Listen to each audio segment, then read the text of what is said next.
Hello again, everybody. One of our periodic updates on on-the-job learning.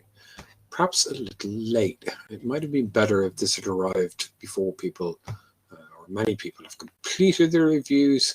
My apologies. I might blame lockdown, or I might blame just my own uselessness. Take your pick. In any event, genuinely sorry about that, but I still think that you will find some helpful things in this short presentation.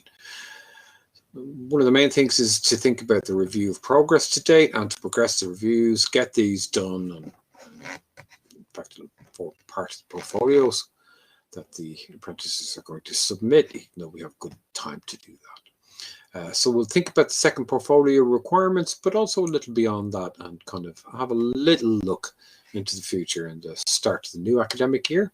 And as ever, I welcome your feedback about the course, things we could do differently, places where we can improve, and I'm sure you have thoughts about that, but I do genuinely actually want to hear them, as do the rest of the course staff. We still enjoy working with the apprentices. There are challenges, PCF levels and CLE examples. Come back to them, say a little bit more about that later on. We respond, we feel, actively and promptly as much as we can to apprentice feedback, but this is an iterative process with lots of people having input, kind of developing things as we go, requires some energy and means that there are constant changes. Everybody's still moving forward together, everybody's passing their assignments, and really our increasing focus now is going to be on reflection and linking theory to practice. That's going to be one of our main focuses as we finish this year and go into the next. We're still struggling, as I'm sure you are too in your own jobs, about managing learning and work, competing demands in your time. We spent some time thinking about what additional input some apprentices need, and quite often that might be academic writing, but people are actually very proactively seeking out sources of support and advice that are available to them. People have maths and English functional level 2 skills to complete, which is probably more challenging in some respects than anything else they have to do in the course, but it's necessary and required. Second portfolio, as I said, and a little bit about these subjects here. The summer, reading, community practice, and so on and so forth, and we'll explain a little bit more about those as we progress. So we're moving into a new level of the PCF, link there, go and check it out. PCF level for the end of first placement. And this will last until December. We'll say a little bit more about that later on. The general guidance on this level, you can see here, students should demonstrate effective use of knowledge, skills, and commitment to core values and social work, no problem. In a given setting, predominantly less complex situations, fair enough, and supervision and support are part of the deal. And they have demonstrated capacity, as they frequently do, to work in situations where there are not simple, clear-cut solutions. So that's the overarching level for end of first placement. So the way the levels work across the course is slightly awkward because, of course, the levels were designed for a more traditional model where you have a perhaps 70 and 100 day placement. And of course, as we say, every day as an apprentice is a learning day. We've gone past this bit now, the readiness for direct practice. That lasted up until the end of this month. And now we're moving into end of first placement, which will go from March to June in the academic year, and then to December in the calendar year, and the start, essentially, of the next academic year. That will carry us through. And then from January to June, we start to kind of look at the final placement level.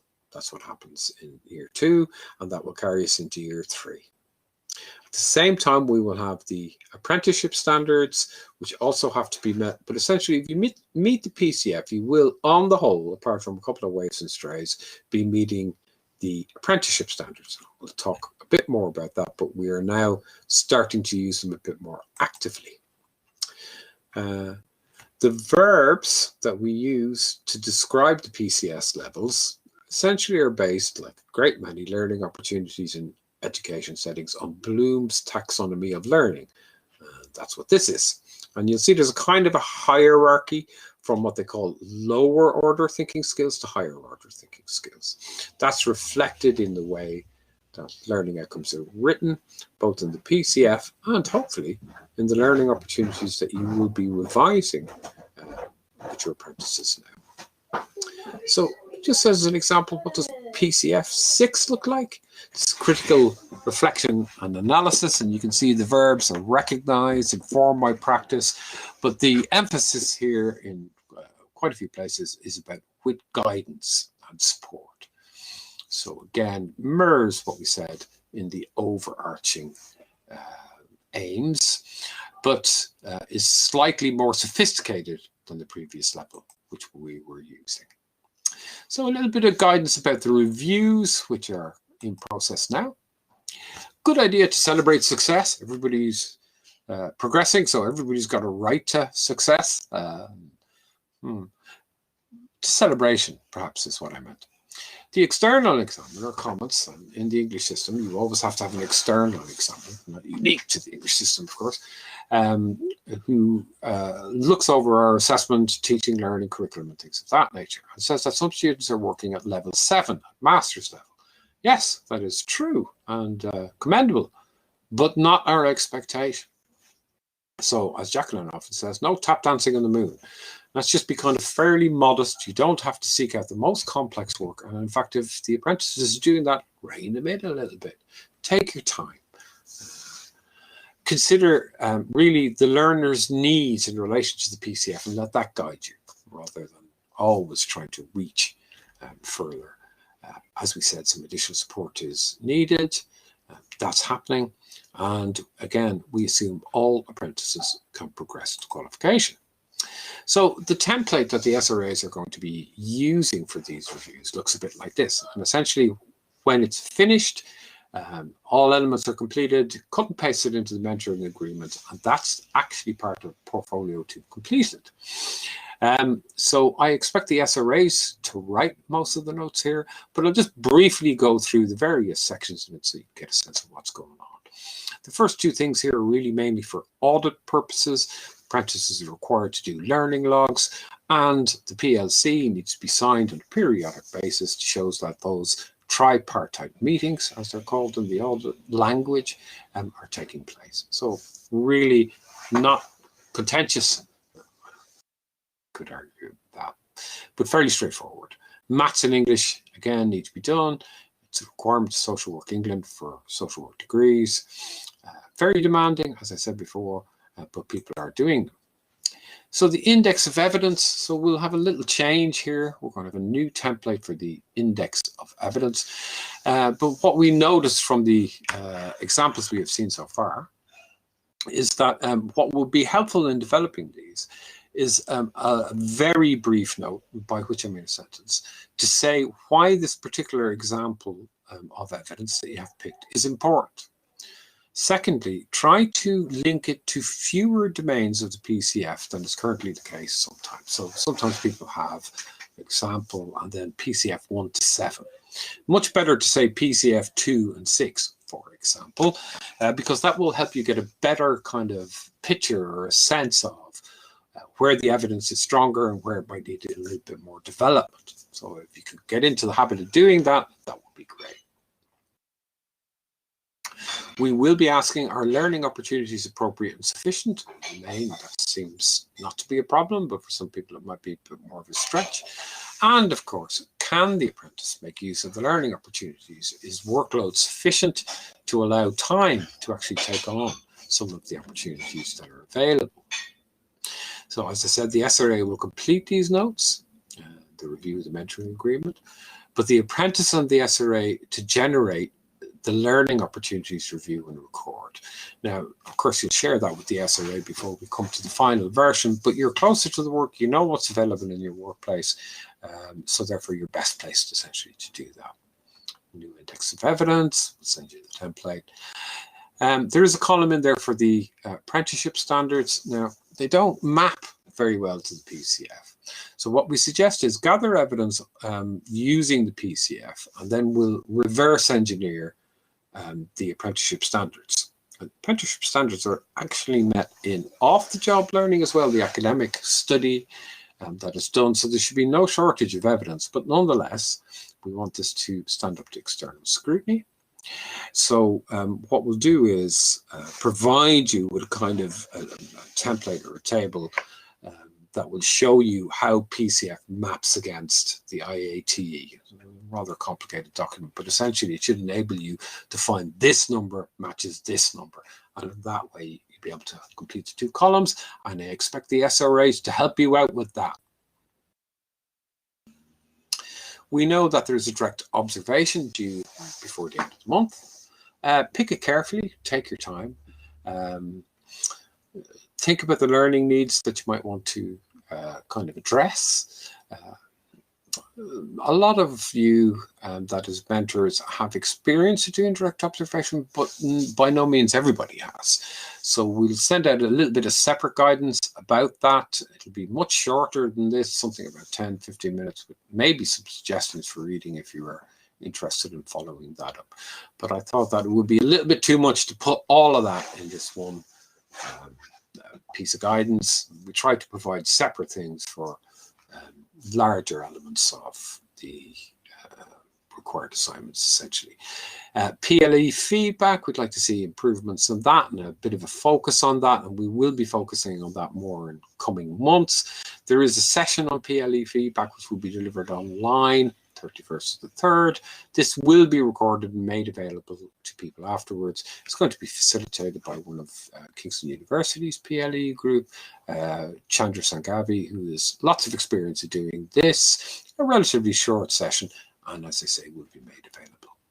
So by that point, we're saying, oh, let's say we have the direct observation by April, and we more or less have updated the learning opportunities. Well, that's 2 of the main elements of the portfolio already completed. By the time you get the PLE feedback, oh, you're nearly done. The reflection on learning, however, of course, still needs to be completed, and we're not expecting that to be finalized until the actual submission date, the 7th of June. We will do formative feedback on that, and we're expecting really a kind of a narrow focus on more particular things relating to the apprentices learning, typically a kind of a learning event or a critical event in practice that has occurred. So that's the portfolio 2. There will be a Viva. I wouldn't get hugely worried about that. My experience so far is that most of the apprentices have had opportunities of various descriptions to actually present in various different ways. And again, there will be more advice and guidance about that, but we certainly have an update in this regard that the presentations will all take place on the 14th and the 15th of June. More guidance to follow. We have a little bit here about AOB. The 2 things I'd like to draw attention to, come back to in a little bit more detail, are reflective group supervision and what we're going to do about that. Contrasting learning experience, some thoughts on that too. So these bits you can see, the collaborative effort with the apprentice and mentor about the learning needs, reverse engineer the IAT standards, gather and maintain the index. There's a little indicative timetable on it, just kind of shows you when assignments are due. This is an aid memoir as much as anything else. And there is an action plan section, which really is only to be used when there are things to be addressed that are not covered elsewhere in the updated agreement. Assignment, well, we've kind of covered most of this already, but just to kind of review, the assignments have already been completed for the first 2 modules, so that's half the course out of the way already. Half the assignments for the 4013 module have been done. That's an online test, everybody passed, and there is a group presentation due on the 21st of May. So, like, we're making a lot of progress here because you've already done the first portfolio in March. Then the second portfolio June, and then the Viva. We're nearly there. So just a little bit about the portfolio too. We will actually be asking, and again, this will be a collaborative effort, for short written feedback across the PCF domains. This is collaboration between mentor and apprentice. If you're gathering the evidence, this should be quite easy to do.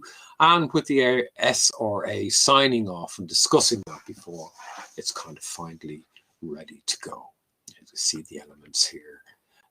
I won't go on about them because I think I've addressed them sufficiently earlier, and there will be a bit more guidance, particularly in terms of the Viva. So meetings, just a kind of a rough guide to meetings. So the reviews are happening now, and I would suggest, and most of the SRAs are going to do this, another meeting in May, perhaps a brief meeting, just to ensure everything's okay with the portfolio and that the learning opportunities have been updated and agreed. So just a kind of progress check, just to make sure everything is on track. In June, probably after the Vivas or thereabouts, we haven't quite fixed on the date yet. There'll be a meeting to anticipate the summer and thinking about what's happening over the summer and the next assignment of the new year, and I'll come on to that a little bit later. But it's about interprofessional working. I'm raising this for what I hope you will think is a good reason. So this will be a group meeting, because we're also going to use the opportunity to do a little bit of work about reflective models and bring that into our planning and to use that in an effective way. So more about that, but again, that will be in June. So just a little bit about that summer period. The 80-20 split covers the whole of the year, not just the academic year.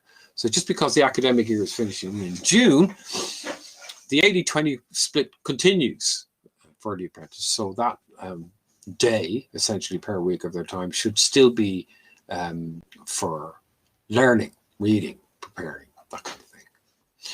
So Susan sent out an email about this, detailing the dates. We will provide suggestions for reading, some other input, or in fact, we've had some conversations with apprentices about this, might make some suggestions ourselves for particular apprentices. And we do expect apprentices to take their leave. Please take your leave.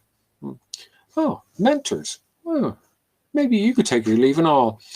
So a community of learning, there's more to follow, but the first elements are coming soon. Essentially, a community of learning is we are asking practitioners to talk about both their personal experience of social work and particular expertise they may have in the field. And in fact, we have a couple of people lined up who are not actually social workers, but used to working with social workers. So they're relevant professions, I guess. Essentially, these sessions will be online. They'll be short, about an hour, maybe an hour and a half, a little bit of input, kind of conversation with the SRA, and then open discussion. They'll all be recorded so people can access them. So there'll be occasional sessions like this, just to keep, in a sense, things ticking over through the year. But we hope that they will be of interest to you. There is a survey of all stakeholders that has to happen at the end of the year. It's a mercifully brief survey, and you will be receiving that by email, and more details as per usual as we progress. So the contrasting learning experience, a lot of debate about this at the minute. The agreed model that we have says 70 days, second part of year 2. So employers and indeed apprentices are making comments and suggestions about this. So in order to ensure that we have the widest possible range of options available to employers and apprentices, we're having a short task and finish group about this. It'll be on Wednesday. The first session will be on Wednesday, 21st of April, 3:30 to 5 o'clock. SPOCs are already involved. Mentors, I would like to see 1 or 2 mentors. I think 1 or 2 people have already put their hand up for this. That would be very useful indeed. So if you've got views on the contrasting learning experience and you want to tell me about different ways that might be managed, let me know, because it'll be important to hear all the ideas that are available out there about how people are doing this and to share that learning. So, typeface in this one is a little small. I could have made that a little bigger. But this is looking forward to the first assignment in the new academic year. So that module will take place from September to December. It's going to be on interprofessional practice. So it might be worth thinking about examples of this now. So what kind of interprofessional forums are happening in your setting? And is there things that the apprentice could go and observe, or perhaps involved already, and particularly useful if they happen on a regular basis, because they could, start doing a little bit of work, not a great deal, just the observation element of it now, and not make it perhaps not now. June, I think. I put this in here as the criteria, the kind of things that people have to think about when doing the assignment, are the relevant research, the applied theory, and the extent to which people with experience are able to participate in the decision-making process. So there's two elements of it. The observation of the scenario is about 500 words, and then they'll have an additional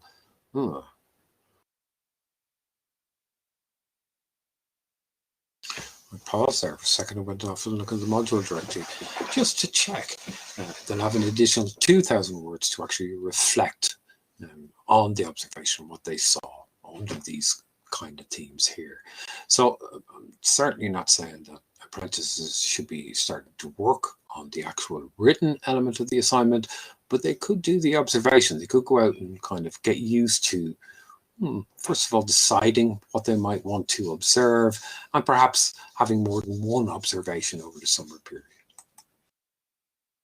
And I think that's really, in a sense, quite enough for now.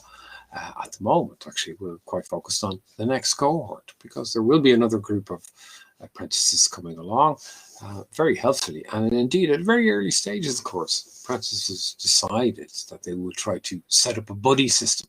So we're actually having some meetings at the moment, driven by the apprentices, not by us. I mean, we had this kind of idea, but they got there first. And so it just is kind of a testament to how self-motivated and how self-directed as a group they tend to be.